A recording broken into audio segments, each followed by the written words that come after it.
What do you think of our call today with Gael? Nah, man, there's heaps of little knowledge bombs for anyone listening, especially on the email marketing service provider side. That was really interesting regarding deliverability. Then obviously as use cases with ChatGPT to be able to almost like nail down on all the different questions you ask and get it almost refined as you go through rather than just asking that one question. I'm going to give that a go. Yeah, I really like his, the writer prompts that he could come up with. And if he wasn't happy with it, he'd keep going. And the types of questions and examples he gave were really good. I think, it would be a good listen for this episode. All right, guys, welcome to This Week in Digital Marketing. I'm Jacky Chou, and co-hosting with me today is James Lacey, and we have a special guest on today. His name's Gael Breton. Why don't you give us a quick introduction about yourself, what you're doing, where other people can find you, and yeah. Yeah, I mean, I've been building sites for a while now. We used to have an agency for we ran an agency for 4 years with my co-founder, Mark. So we kind of made our teeth on learning SEO in creative ways there. It's we'd get we'd be kind of the back office for some bigger agencies in Australia, etc. And we'd have a bigger office in Budapest with lots of worker. But they'd call us in for creative problems, right? So for example, an example of a problem that came to us one day was TripAdvisor came to that agency that was our partner and was like, guys, we need to rewrite title tags. We're like, yeah, pretty easy. And then they're like, yeah, we need 100,000 title tags written by Monday. It's Friday night, And then it's how do we do this? And it's coming up with creative solutions. So using things like mechanical Turks, building editorial layers to make sure it's not bad, etc. And then being able to deliver these things quickly. So it'd be kind of this emergency button for a lot of people. And so that made us quite creative in what we did. And then eventually we got tired of running websites for people. So we decided to do that ourselves. We did it in parallel to the agency at the beginning. And then eventually we kind of sold the agency and decided to focus on this with Mark. We then did that for a number of years, and then we started a website called Authority Hacker, where we kind of shared some of the stuff that we did. That site did a lot better than we expected, to be honest, because if you did if you search for authority site or something, there's just not that much search volume or something if you check in a keyword tool, but turns out lots of people are interested in it. So Authority Hacker now, I would say, is kind of we still run other sites, but I would say Authority Hacker is our main business at this point as well, where we are big content creators in this industry. We run a bunch of paid training. We have a free podcast and a bunch of free training on the site as well, free blog posts, etc. So that's pretty much it. But obviously, we still run sites to stay sharp as well. So we kind of do both, even though managing your time can be quite difficult sometimes when you run multiple bigger ventures. I'm sure you know about that. Yeah, amazing, man. Yeah, I think I found out about you through Authority Hackers. I saw some paid ads and checked it out. Actually, I think I purchased one of your courses. Very helpful. Currently have my girlfriend doing your course, actually. Oh, really? Pretty exciting. Yeah, because we're currently traveling, and I figured it would be a good opportunity for her to learn about what I'm doing. So she's going through it right now. That's how my wife learned as well, actually. I literally made her, she just started doing outreach for us. She used to work for Citibank, she had a master in finance, but we lived in Hungary and salaries are terrible. I'm like, honestly, I can just replace your salary in 2 weeks. Just follow me, do what I do. Yeah. And then it's she started doing just outreach for us, and eventually she learned all of this. And now she does a lot of SEO stuff for us, actually. She manages writers. She's the one fighting for keywords and just making sure we stay on top of our best keywords, that kind of stuff, etc. So amazing. Yeah, do you find that it's a weird dynamic with your wife, especially if she's working directly with you? I'm sure that's a great conversation starter. Well, it's a good and bad thing, right? It's on one end, you always have someone to talk about this stuff and kind of bounce ideas and stuff. And now she's been doing this for quite a few years now, so she knows this stuff and we can talk about high level, etc. On the other hand, we need to learn how to unplug as well. And that's kind of the challenge. So it's obviously, I don't think we're successful always at doing this, but it's something that you need to watch out for, because otherwise you just end up being work partners, and that's not good. Yeah, exactly. Yeah, is your wife with you in Portugal right now? Yeah. She's working in the other room over there. Yeah, amazing. Yeah, I think my girlfriend and I still have to figure out some way to have a better dynamic in terms of working wise. I know James works with his partner as well, but they have a pretty great relationship. They're like partners. I think that's a lot different dynamic, I would say. Yeah, like because I kind of leverage her expertise in weightlifting. So I send her briefs and whatnot. She writes them out. She does some YouTube stuff and leverages her expertise there, and then I just publish it. Yeah, I mean that's kind of cool. And also like you really get like to like have real talk with people. There's like you can really have someone that's gonna be treating you as your equal, and if you fuck up, they'll tell you to your face. You know, that's actually a good thing for your business in general. I mean, I have that relationship with Mark as well. Like he'll just call on my bullshit or something, and that's a good thing. It keeps you grounded regardless of how well you're doing or whatever. And I think like having a few people around you for your business to be like that, I think it really prevents you from becoming disconnected from like and going in the wrong direction, basically. So it's like there is advantages and there is drawbacks to this. I don't think it's all perfect. It is what it is for us. So that's it. Cool. Yeah, I have a couple more questions about you, if that's okay, before we get started. I guess you mentioned you're working primarily on authority hackers right now. How's that going? Is the trajectory like hockey stick? Is it as juicy as I'm thinking it is, especially with digital products? It's pretty good, but it's also way more work than people expect because digital products in online marketing, you're not without knowing that tools change their interface all the time, etc. And so like while we kind of like communicate about updates with new content, we don't really communicate about having to update the stuff all the time. That like I literally have like I had to reshoot videos in the course. I think your girlfriend probably doing the authority size system right now. Like I had to reshoot. It's the beginner's course, and so like I had to reshoot a bunch of stuff because like Google Analytics 4 came in, like some plugins changed. Sometimes the product became way too expensive and didn't make sense for beginners anymore, things like that. Like, you know how it works. And so like, It's good, but it's like, you need to keep working on it because otherwise stuff becomes outdated really fast. So I would say, yeah, I like it, but you better be ready to keep cranking content basically. Yeah. Seems like an incredible business model. And besides authority hackers, do you have any niche sites on the side, or what's the deal here? Yeah, we have a few. I think we're working on 3 sites now. So we have like 3 other sites that are running. It's like we're not really running a massive portfolio, but we're running like 3 sites fairly seriously. And yeah, so it keeps us sharp. And at the same time, I kind of enjoy it too. Like that's how I discover new tactics as well. It's just like, get back to doing this. It's like if you're just a content creator, you have nothing to say. You know, you just, I've been shooting videos, but that's not useful to people. What's useful to people is like us doing the SEO on the ground, trying new stuff. Quite often with these sites, we don't necessarily do what we teach because the goal is kind of also to like find new ways to do things. So we're kind of like trying to be one step ahead and like come up with new, like sometimes risky ways to do things, to be honest. We had sites that took a bit of a beating sometimes, etc. But at the same time, it's kind of our job.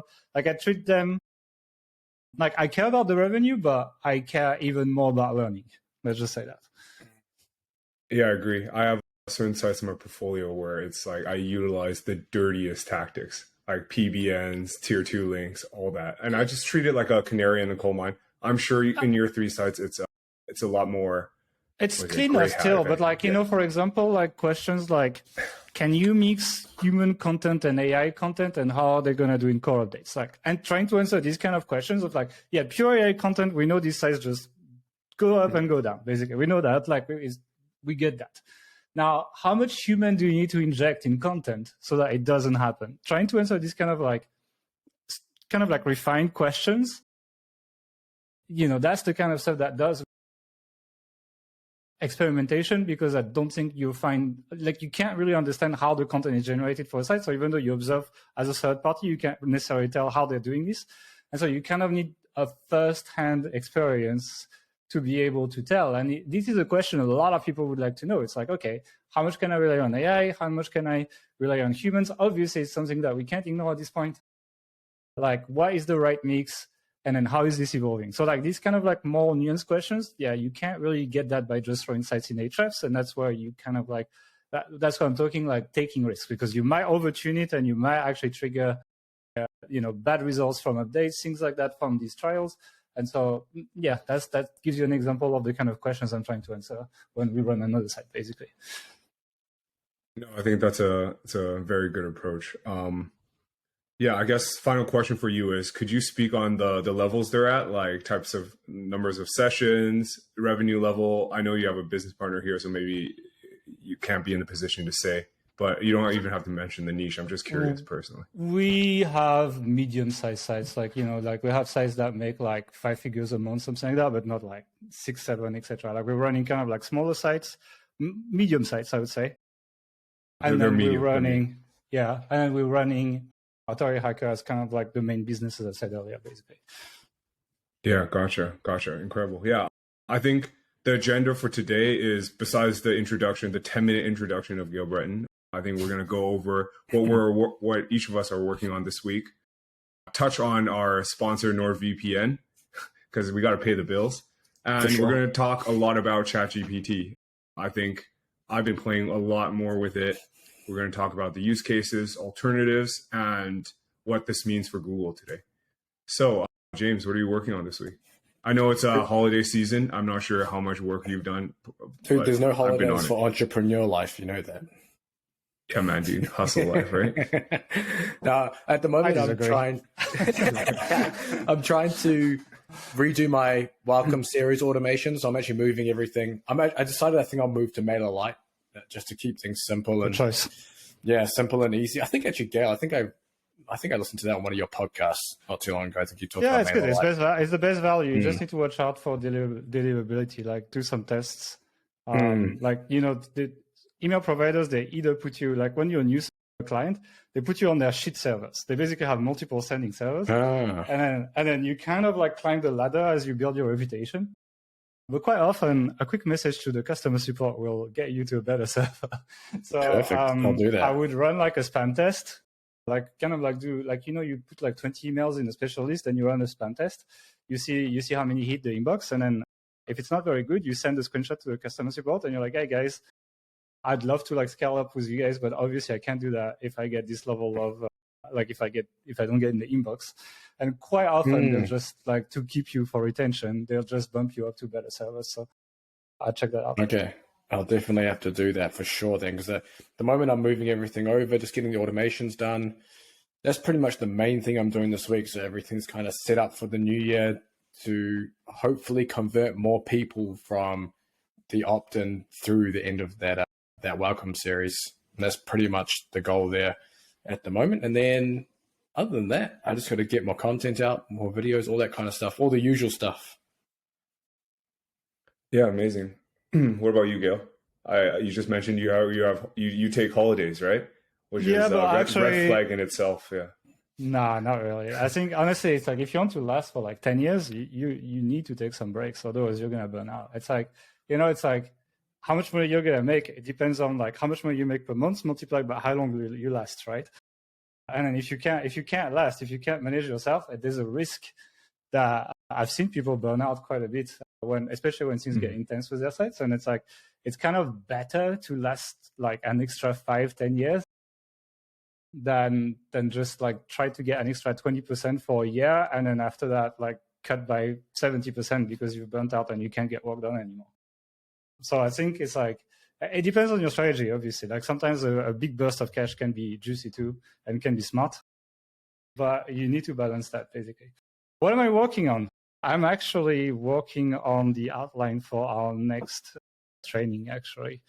So it's kind of like super high level, like re-questionings, which tools we're using, retesting all the tools of the market, for example, things like that. So I've been retesting literally every SEO tool this week, for example. It's like, open the same page on, Ahrefs, SEMrush, SEO ranking, Google's, etc., and be like, okay, what do I get what is the best bang for your buck?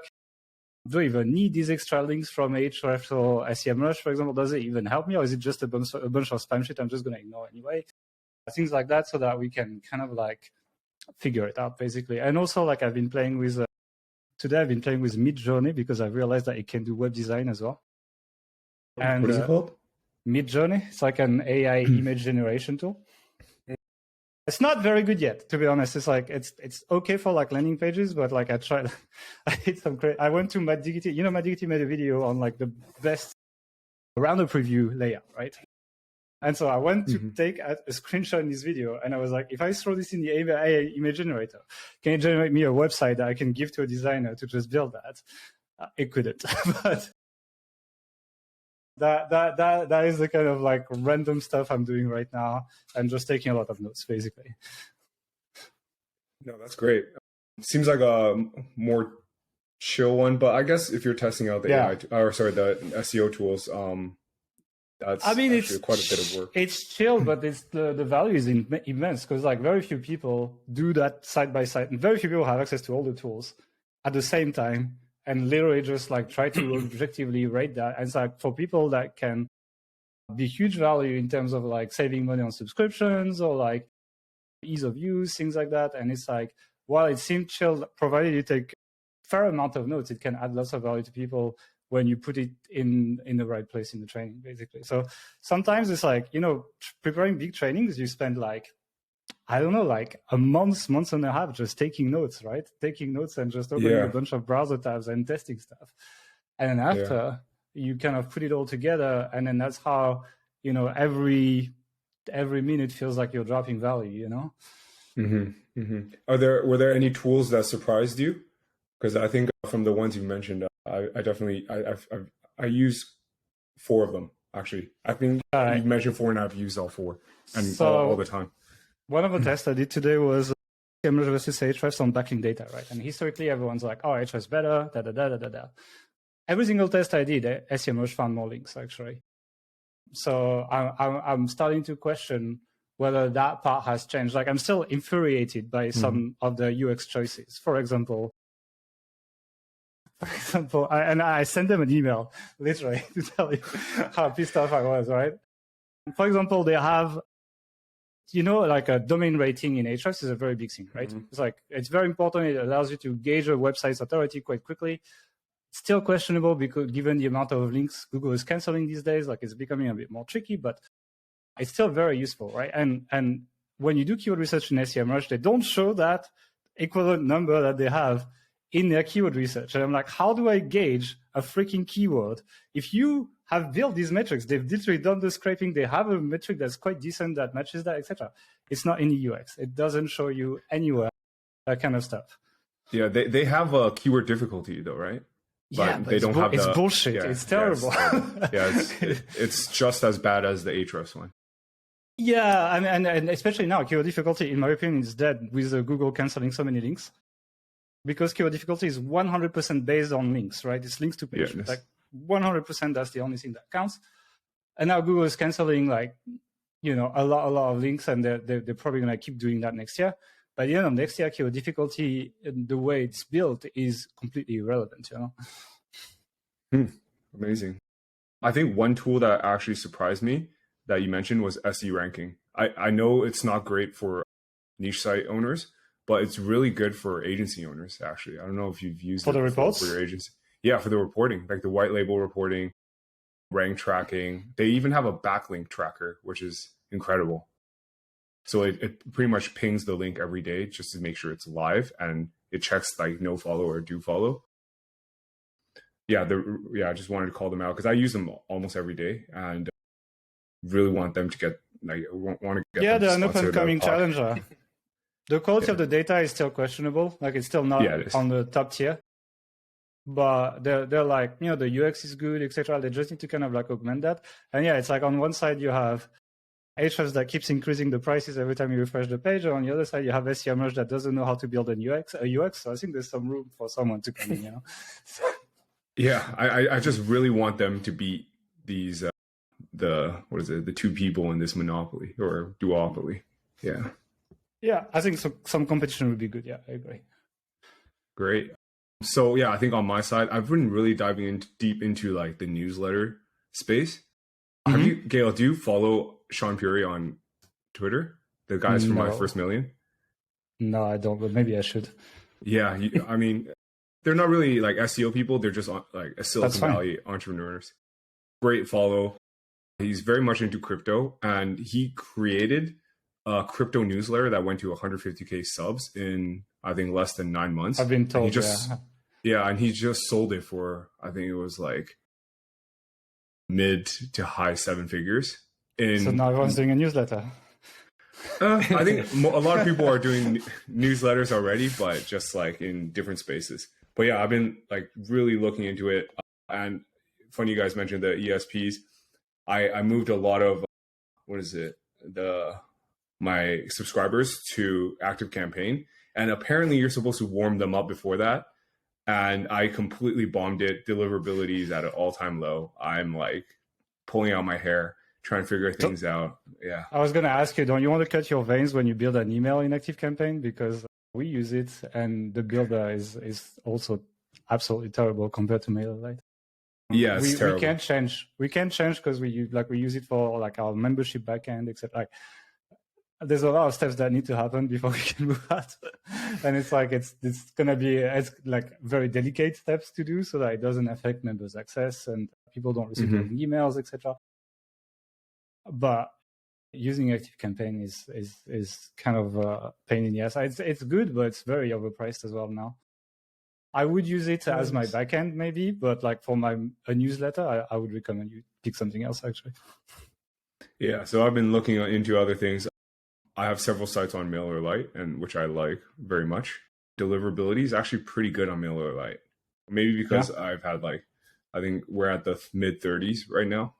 Can't complain. That's good. But yeah, just looking into paid channels, into growing subscribers, and that's been going good. I think I'm paying like $3 Canadian per subscriber in the main markets: US, Australia, UK, like Canada. For your agency or your SEO business? For my niche business, so it's in the architecture niche. I want to get up to like something meaningful, so I've been cranking. I was gonna say I need to talk to my ad guy if that's the case, because we pay a lot more per lead. Like in the SEO space, it's quite a bit. So in the SEO space, I think we're like at $7-8, something like this. For a newsletter, so for like a lead, I don't like newsletters ads because I like sending people to something for sale right after they opt in. Can offset your ads cost, and in general, I just set the vibe that like you sell shit, which, in my opinion, is not a bad frame to set up with a new subscriber. It's like, I give you a lot of value, so like they opt in for like a lead magnet, then they get sold something. Like usually at the end of the lead magnet, so I like the idea of like opt-in page, then thank you page, shows you the video right away or whatever you opted in for. And the end of the video, like after you've delivered value, end of the video is like, hey, here's a discount or here's something like that.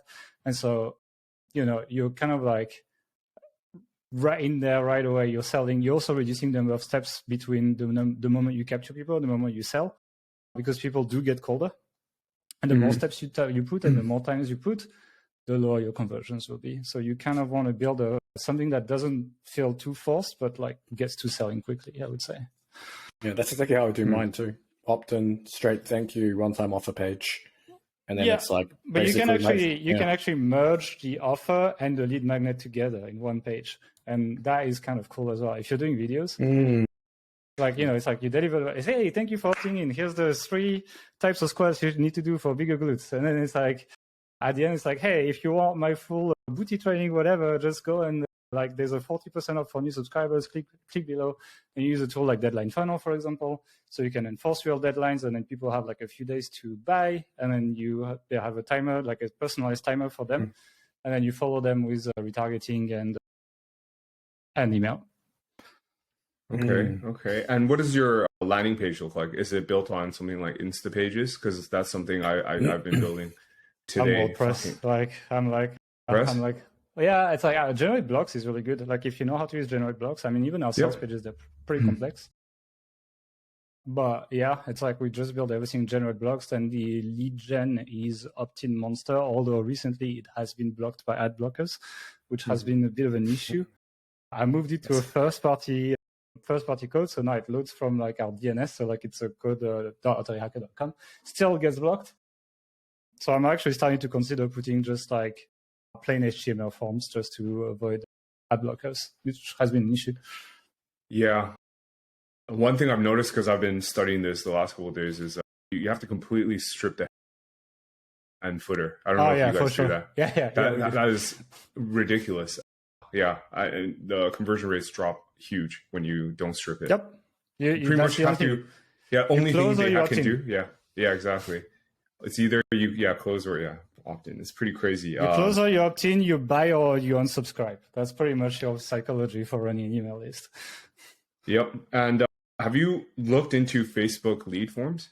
Because you can still push them to an offer page afterwards. And Long time ago. Yeah. You should ask your ad guy to revisit it, because when I run it for like worldwide audience, I think you can get it down to something like sub $1, and then afterwards push them to an offer.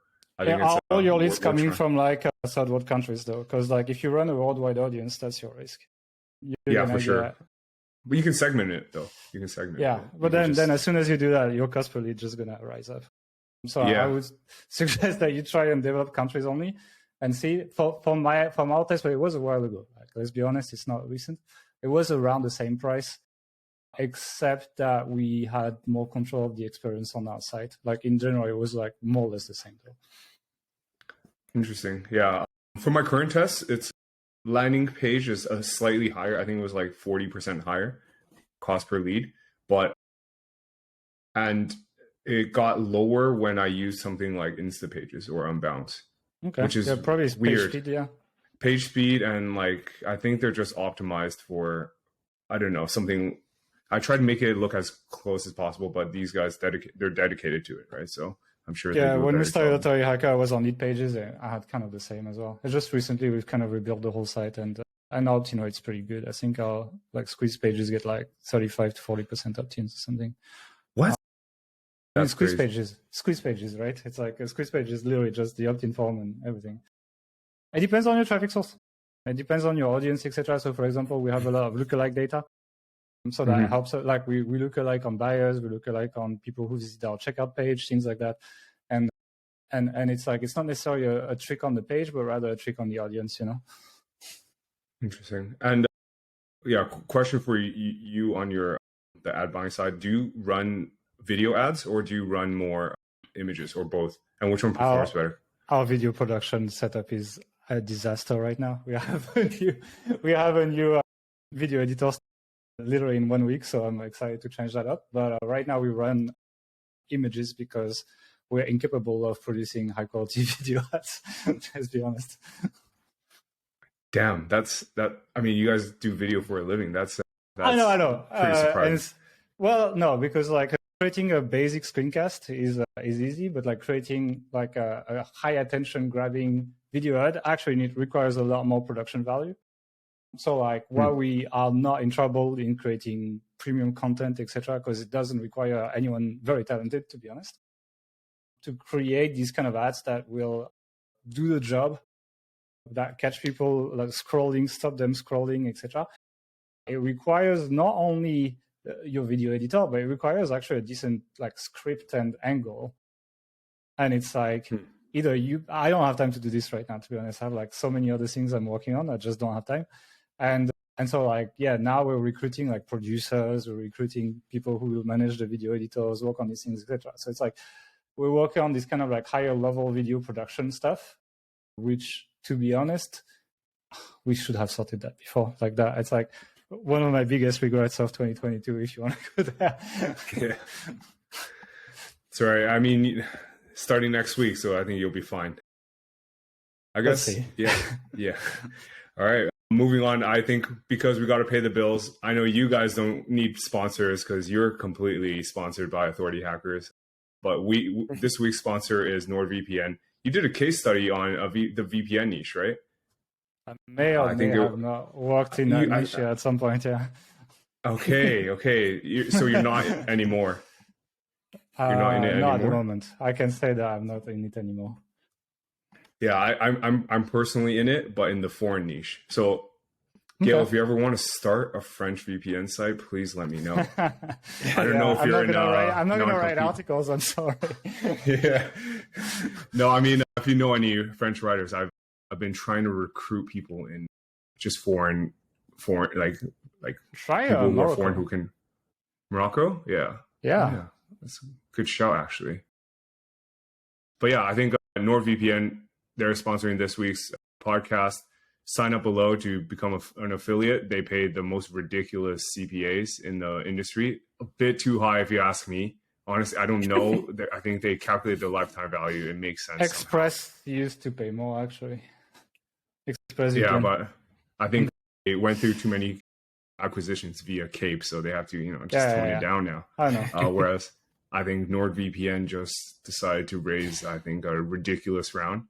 So they're able to pay a bit more to get them market share. And if you want to try out NordVPN, just get a free month on us with the code Indexsy.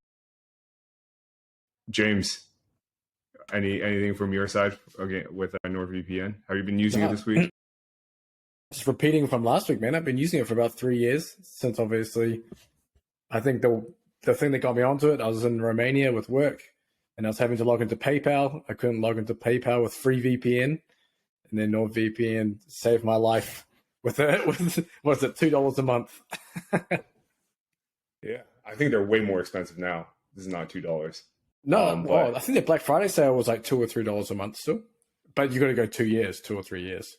So I did like 3 years. That's how they get you. Yeah. I think I've stopped paying for subscriptions years up front now, because like it makes switching like a mental hurdle. I paid for Active Campaign and I'm having that issue. And we do that as well. Actually, it's Mark who forced me. I used to always buy the deals, and he was like, "You never use these tools after 6 months. What are you doing?" And now we pay for most of our tools monthly, unless we've been I think the rule is we must have been using the tool for 2 or 3 years, and then we're allowed to buy yearly. Otherwise, we pay monthly. Actually, even though it sounds like it's more, it gives you so much more flexibility. Mm-hmm. And if you cancel, every 6 months, we have a meeting where we go through all our subscriptions, and then we literally just cut stuff. So every time it's around some 4-figure number of subscriptions cut, basically. Smart. And it's if you invest that money, it's a huge difference, in 20 years, that will make a big difference. So it's I recommend people do that, because we all sign up to way too many subscriptions. And also when I do training, same. I try to find things for people not to pay subscriptions. For example, in the update that's coming out, we have an update to our training that's coming out literally in 3 days.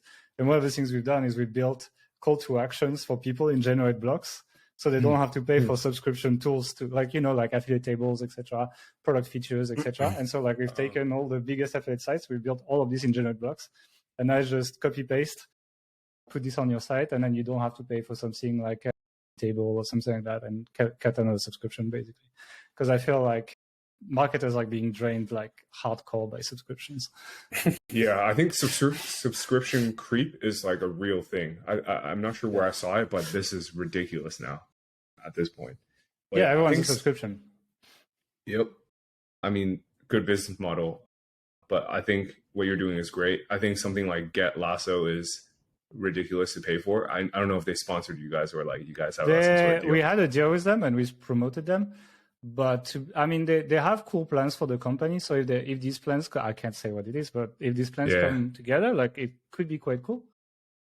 But at the moment, it's a bit expensive for just a call to action and basically a link manager built in. There's some cool features, but it kind of adds up. Yeah. Yep. So let's move on to ChatGPT. You've been playing with it a lot, I saw on Twitter. What are your thoughts? Is there a use case for the SEO? Is SEO dead, or what's the vibe for you? I mean, it depends what time frame you give it, right? It's my opinion is it's definitely industry disrupting. I think the chat format is genius. I think it's even more than the AI was addicting is the chatting.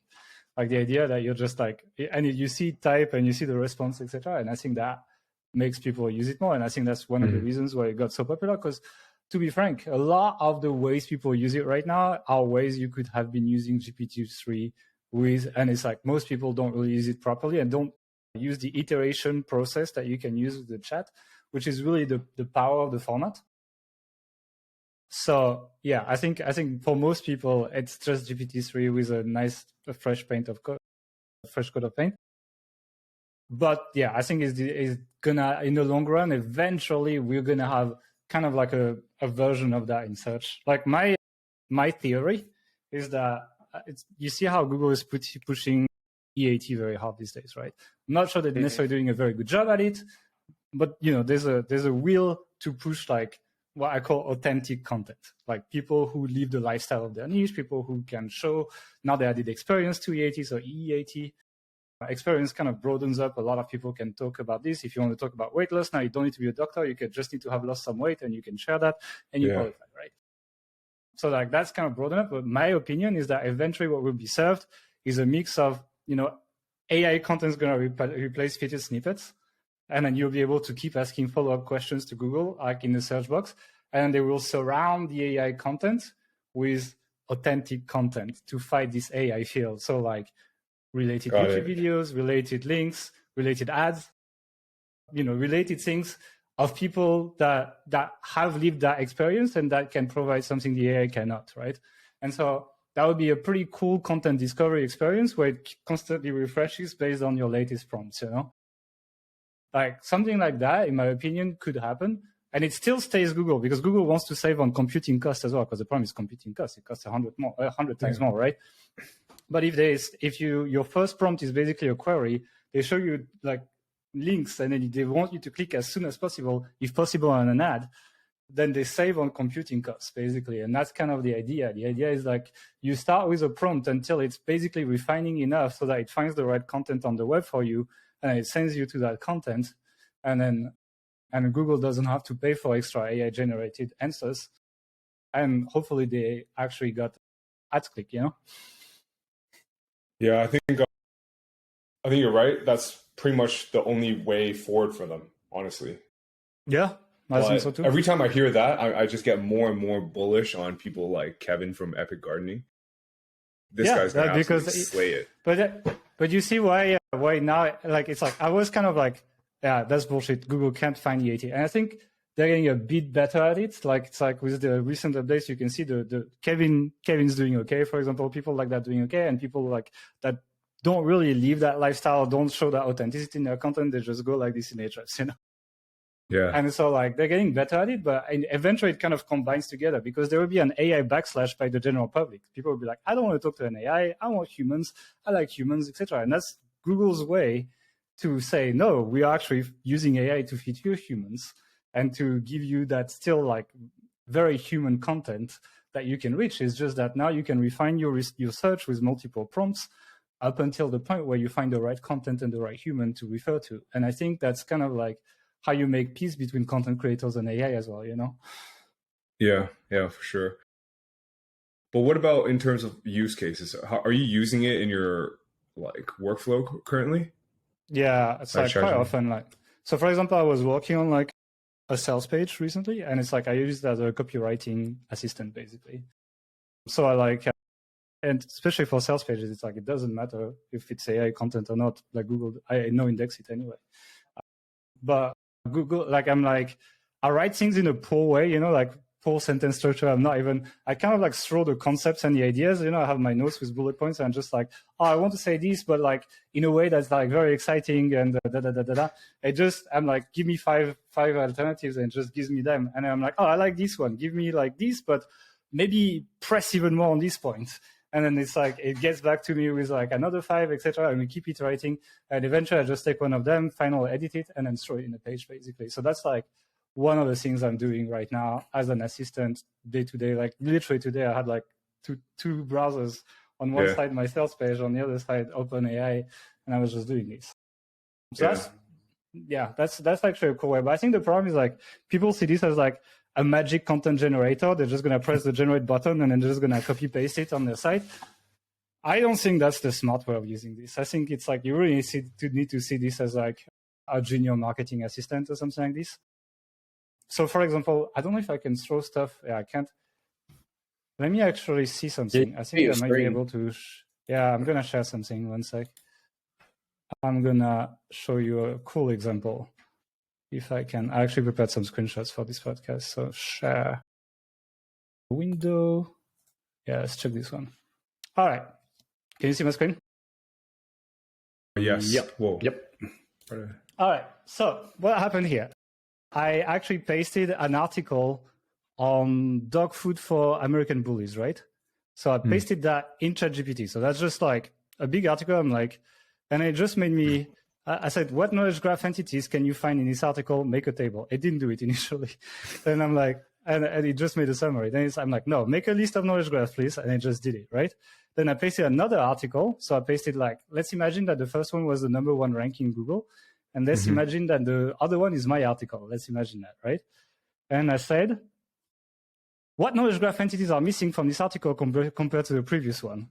And then it actually came up with basically subtopics that I need to actually talk about in my article that are talked about in the #1 article, for example. So like, you can use it as like kind of a quick analysis tool because it's just 2 copy pastes and then a few queries, and it just does this basically. So that's like an example of like something you could use it.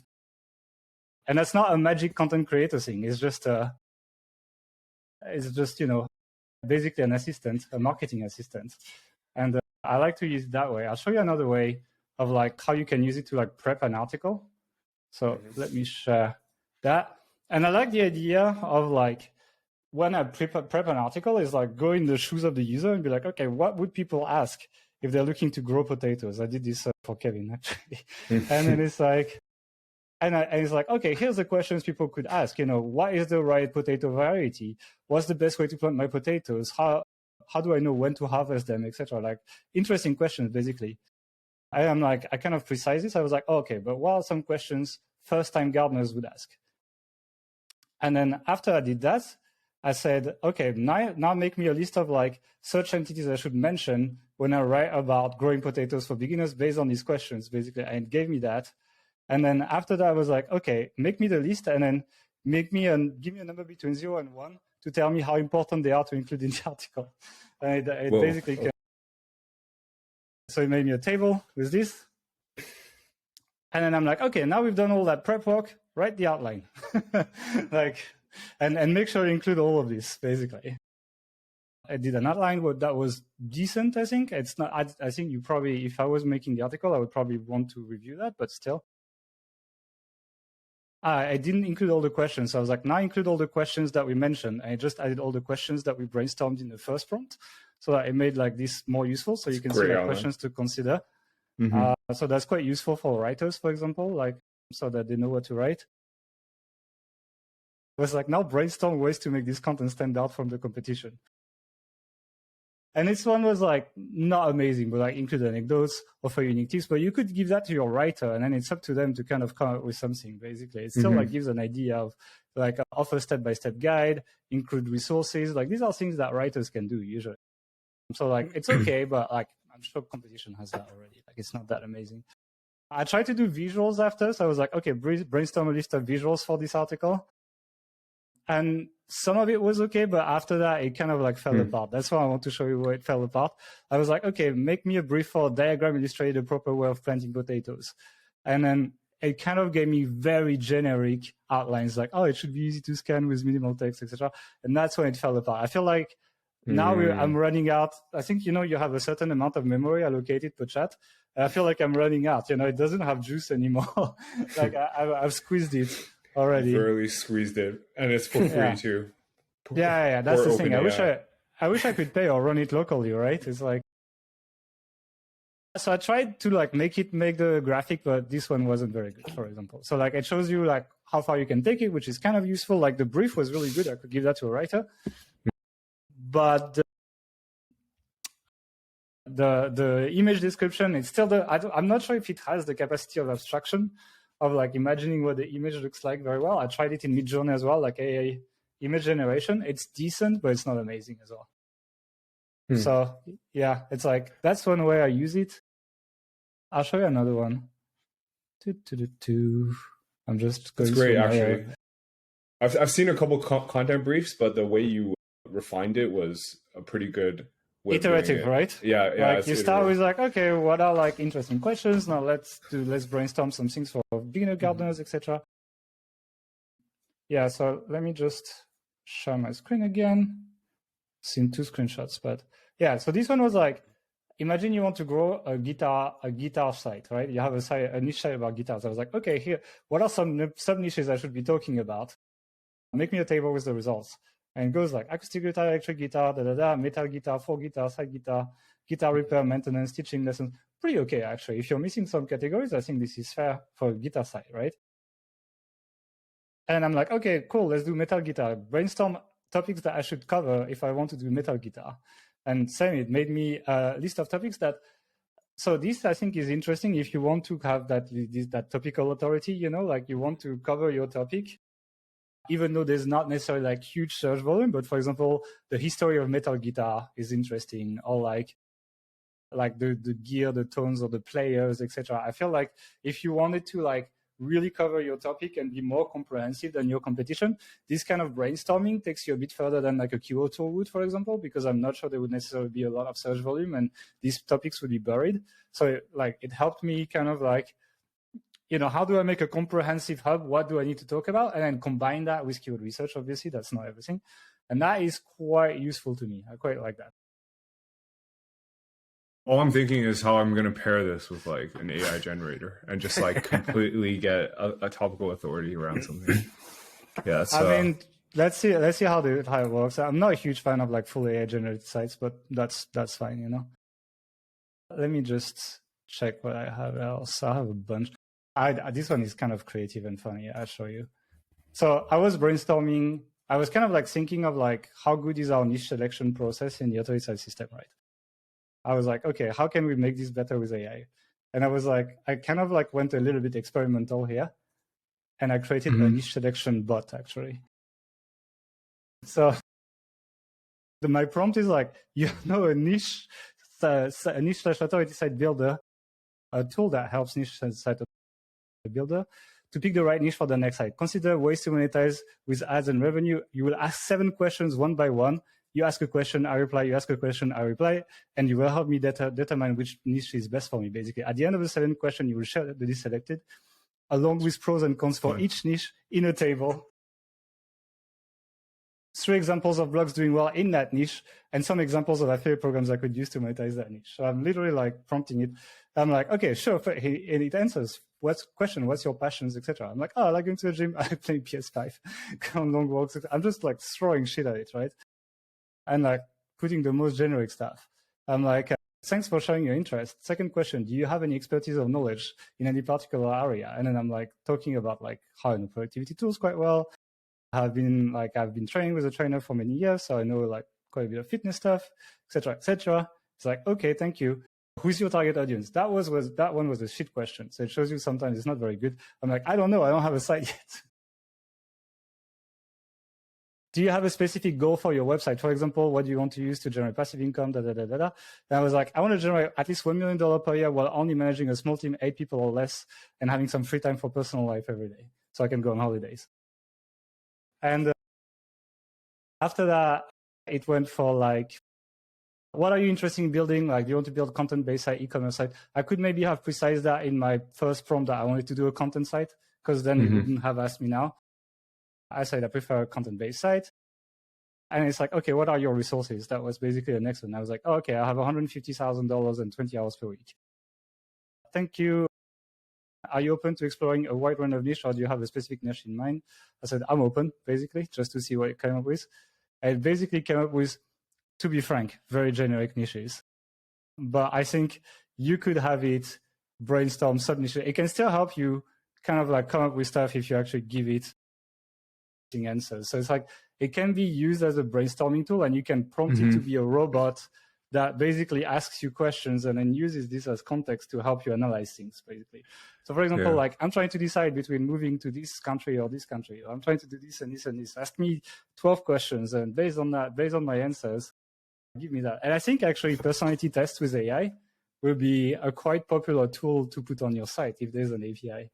Imagine if there's an API and I can pre-prompt this and it just starts by asking questions to people. I think people will love this when there's an API for ChatGPT, basically. Yeah, I think this would be pretty good for authority hackers, actually. Like, is it pick your niche type of thing? I would want it to be more precise. I think the final niches are like too broad. So I think I would almost want to feed it with a list of like 300 interesting niches that we pre-vet. And then based on that, I'd be like, based on people's answers, pick a niche from these 300 that would match better. And then it will use the language model to figure this out. So like you can train GPT-3, right? You can feed it data and then based on your model, it gives you stuff. So like eventually, I think that's the future. You'll use kind of like niche versions of ChatGPT to train them to be little answer robots like this that will help you with stuff, but in a quite evolved way, basically. So like this shows you that it's more than just AI generated, like AI content that you copy paste, but basically you can make actual tools with it. I've written WordPress plugins with it as well, very simple ones, but yeah, it does. Yeah, it does. I've personally used it to fix up like code that I fucked up, as well as what is it? Because I always hate adding tracking into my site because I don't know how to do it. And this pretty much helped me set it up. Take our courses. Yeah, I gotta do it. But I think it's sometimes it's a bit more complex. For example, there's like passing on purchase parameters from. I think it's just a bit more complex. It's annoying. Yeah, like for example, for the VPN sites, I wanted to pass on conversion data into Google, back into Google, so I can have like how much like types of CPA I'm getting. You know what I mean? Yeah, so you need to make like you do track the click or something like this, basically. Yeah, exactly. Click out, and how you have to via an API from NordVPN, like push it back to Google, saying like, hey, this purchase is worth X, and like creating a lander for that. Yeah, it's just a lot of headache, and all I do is I paste the complete code into ChatGPT. I'm like, hey, fix this. I want to track this. Here's my tracking code, and they add it in for me, and it works. Yeah, so it's an assistant. Yeah, it's a pretty great assistant because typically I'd have to Fiverr this because I get really bugged out when I spend like hours on this and it doesn't work. But now I can just throw it all in and it just spits out the correct output. James, yeah, you just need to be careful. Sorry, I just want to say it can be wrong sometime. Like, and it's like it's very confident when it's wrong as well. So it's like it's quite easy to trick you, and it has tricked me a few times. Yeah, for sure. James, have you been playing around with it? Have you added it to your workflow at all? Not to my workflow, but I was playing around with it a couple of weeks ago with my wife's YouTube channel on Olympic weightlifting, and I was just I didn't go as deep as Gael did, but now I might be able to break down the videos. But I was just searching like list 5 viral video ideas in this niche, and it'll just spit out a bunch of different titles, and there actually a couple of pretty good ones. So I did that in my niche too, and took a whole lot of notes on that. But I mean, if I could even dive even deeper, like Gael was saying, and even get them to iterate what goes in the video, like the different chapters and kind of all that kind of stuff, because that would just plan the whole video for you. Yeah. Have you guys been playing out with the alternatives? I think Jasper came out with one. UChat, honestly, is pretty good in my opinion. I think the UI is pretty gnarly in my opinion, but the comparison for the answers I've been spitting out, I think generic answers are a lot better on UChat. That's just from what in the beginning, elementary stages. Have you been playing out with it? Free one or? Yeah, it's on like u.com. I don't even know who u.com is funded by, but it seems like they're up and coming. A big baller. Yeah. I saw u.com actually. Yeah, I tried Jasper. It's just worse than ChatGPT, like in general. It's kind of like it's a tricky situation for them right now because OpenAI is literally offering the product for free. Yeah. And not only that, but like people are actually realizing that there's a playground for GPT-3 in OpenAI as they're using ChatGPT, and it's freaking cheap compared to a Jasper subscription. Like I checked it and I used like $8 this month or something with it, and it's like when a Jasper subscription is $99, I think they're sweating a little bit, you know. Yeah, definitely sweating profusely. I think pretty bearish on like these AI tools. I think we're in a bit of a bubble right now. Everyone's doing one. Notion has it, like Craft Documents has it, like every soon Google Doc, I'm sure it's like it's gonna be everywhere. Yeah, for sure. And also with the AI avatars, everyone and their dogs doing like an AI avatar app. I think next year we're going to see a lot of companies raising funding for like a half-baked idea, probably from one of the use cases we mentioned today. And then they're going to get millions in funding, and then it's all going to come crashing down within the year, I'm guessing. So here's my question to you, though. If you think this is a bad idea, what makes you think that spamming AI content on SEO domain has a future when it's literally the same thing? I think I use spammy AI content on domains sites, as like test sites. I use them to actually farm keywords. So I absolutely don't think they work. I think I'm very, very, very bearish on these programmatic SEO sites because I'm going to guess ChatGPT and all these AI chat tools just completely removes them, because if you want to know what time it is in Boston right now, you're not going to Google it. And even if you Google it, they're probably just going to give you an immediate answer. So I think the simple calculation questions, simple, like anything that can be programmatic can be answered in one line. So that's going to be completely removed in the future.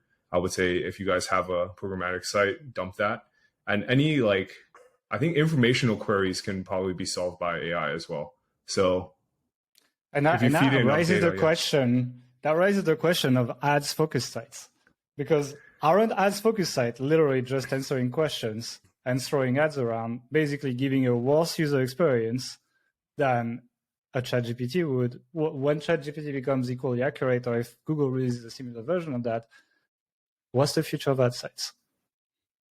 I think I think this pretty much comes up to like a perfect storm for ad sites next year, with like RPM's going to tank, and with the rise of like AI chat tools, I think we're going to see an all-time low in ad revenue. That's my prediction for 2023, at least. I mean, I think there's people who make money with ads, but it's people like Kevin, it's people who actually attract visitors because people want to see Kevin's content. And building that loyalty with your audience is going to become the key, I think. And while I believe it's less profitable now to work on that than to just spam a bunch of SEO pages and rank super high up. And it's true. It depends what you want for your business. If you want some long-term business, I think you're going to have to start looking at these things and at the fidelization of people. That's why it's good you guys talking about email lists, because that's going to be how you monetize, in my opinion, in 5, 6, 7 years, something like that. It's going to take some time, right? It's not, things don't change overnight, etc. Yeah, I think right. So with rise of AI, dropping display ad revenue, and also removal of third-party cookies is going to be it's going to be an absolute killer for this industry. Puts on Mediavine, puts on Ezoic. How did AdWords solve the problem, right? They had the flux for a while, but they canceled that. I don't know if you follow the paid ad side of things, but the way they solve third-party cookies is they created flux, which is segments of people based on their interest, and you are entering a flock for 60 days or something. And then when you were an ad buyer, you were just targeting these flocks based on interest. It's basically interest targeting, a little bit fancier. But they canceled it. So what's the plan now? I'm not sure, actually. I haven't checked it. I'll check it out. But if they're removing third-party cookies, how they're going to, is Google just shooting themselves in the foot, removing third-party cookies from Chrome? Is that a solution? Yeah, I think they're definitely shooting themselves in the foot. But I mean, they have hundreds of analysts crunching this. They must have something, yeah. Yeah, I'm sure they're going to figure it out. But yeah, with ChatGPT, it really caused a ruckus at Google. There's several articles coming out saying it was a code red or something like that. I'm sure Google has something similar. If they launch it, it kind of ruins their business model. I'm sure they will figure it out. Yeah, I'm sure they'll figure it out. Do you watch Google I/O? So Google I/O is the yearly conference by Google where they show the latest products, etc., and their prototypes. And 3 years ago, they had a demonstration where the Google Assistant, you would say, hey, book me an appointment for the hairstylist at 3 p.m. on Tuesday. I would call the hair salon, and you would literally even pick up the thickest accents, even mine. And they would be able to talk to the person, book the appointment, put it in your calendar, and send you a notification on your phone that said, now your appointment is booked, right? So they have discussion, the dialogue technology, etc. This exists, and they understand content, because obviously that's how they rank it, right? So they actually have the knowledge too. So, and they had this model called Lambda, I think, by Google. Like they have a, I'm sure.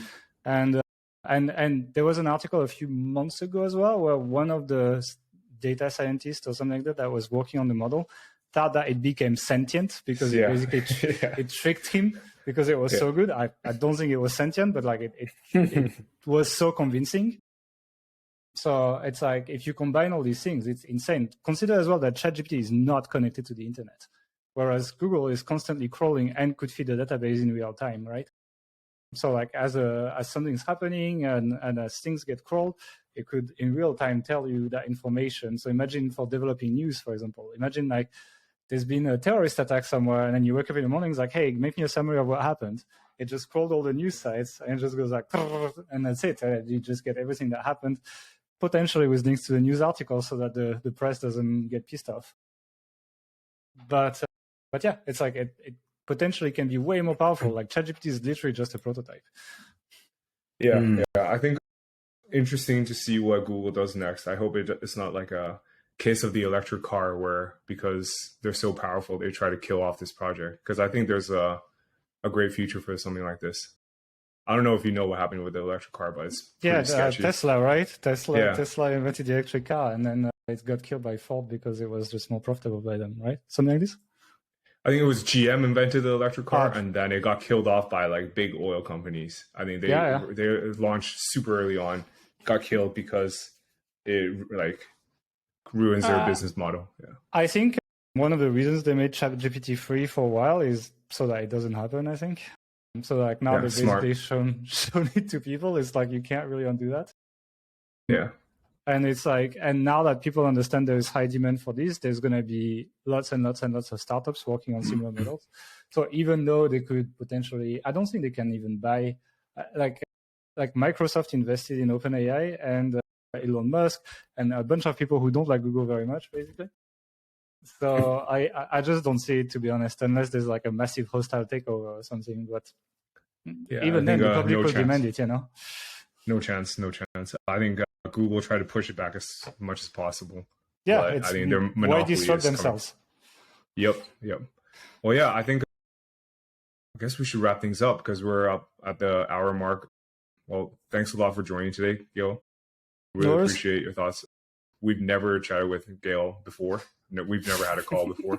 It's really nice to just meet people you see online.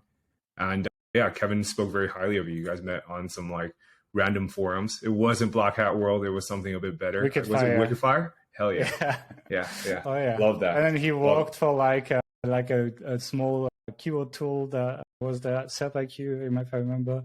And then it's like we followed each other. He even worked at our agency for like a month or two actually.